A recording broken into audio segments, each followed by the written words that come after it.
Only Alina.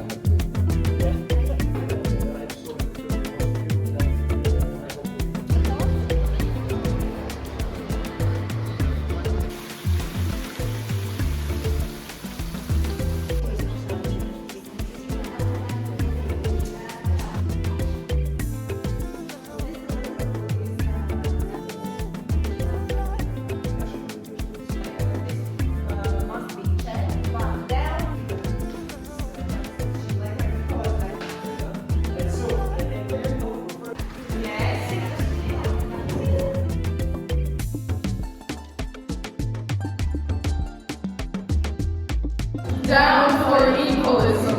Vienlīdzību sportā.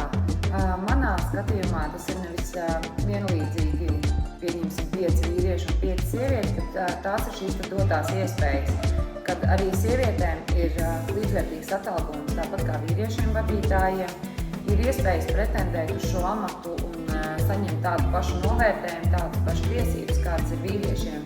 Jo, ja mēs skatāmies uz izglītības iespējām, tad visi iegūst vienu izglītību, līdz ar to vajag šo arī līdzvērtīgo skatījumu, izvēloties vadītāju, pieņemsim, vai vīrieti vai sievieti.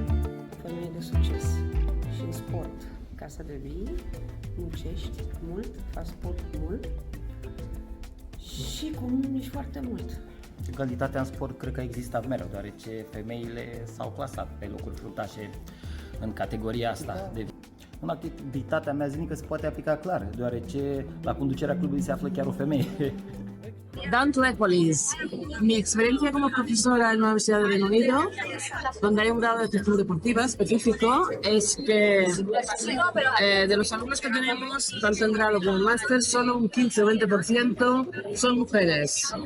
Si a nivel de entrada solo tenemos un 15%, imagínate cuando llegamos a posiciones de liderazgo. Hay mucho tiempo.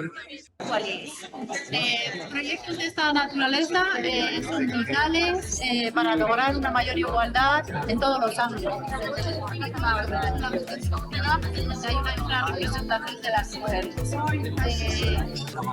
Desde Europa se está apostando por esta serie de proyectos gratificantes para la gestión y para la